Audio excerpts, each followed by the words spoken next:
ඊළඟ තනතුරු දෙකක් පත් කිරීම කැබිනට් මණ්ඩලය අනුමත කරා. එකක් විභාග කොමසාරිස් ජෙනරාල් තනතුර පත් කිරීම.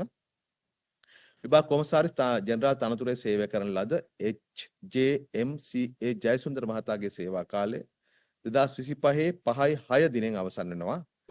පුරප්පාඩු වෙලා තිබෙන විභාග කොමසාරිස් ජෙනරාල් තනතුර සඳහා දැනට ශ්‍රී ලංකා විභාග දෙපාර්තමේන්තුවේ විභාග කොමසාරිස් තනතුරක සේවය කරන ශ්‍රී ලංකා අධ්‍යාපන පරිපාලන සේවයේ විශේෂ ශ්‍රේණි නිලධාරිනී AK සුභාෂිනී ඉන්දිකා කුමාර ලියනගේ මහත්මිය වහාම ක්‍රියාත්මක පරිදි පත් කරන්න අධ්‍යාපන උසස් අධ්‍යාපන හා වෘත්ති අධ්‍යාපන අමාත්‍යාංශය ඉදිරිපත් කරපු යෝජනාවට කැබිනට් මණ්ඩලය අනුමැතිය ලබා දුන්නා.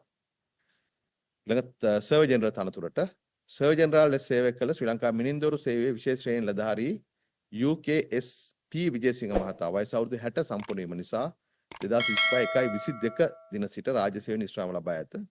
පුරප්පාඩුවේදී සර්වර් ජෙනරල් තනතුරට ශ්‍රී ලංකා මිනින්දොරු සේවයේ විශේෂ ශ්‍රේණි නිලධාරී YG ඥානතිලක මහතා වහාම ක්‍රියාත්මක පරිදිපත් කරන්නට කෘෂිකාර්ම පස් සම්පත් ඉඩම් හා වාරි මාර්ග ඇමතුමා ඉදිරිපත් කළ යෝජනාව කැබිනට් මණ්ඩලය විසින් අනුමත කළා.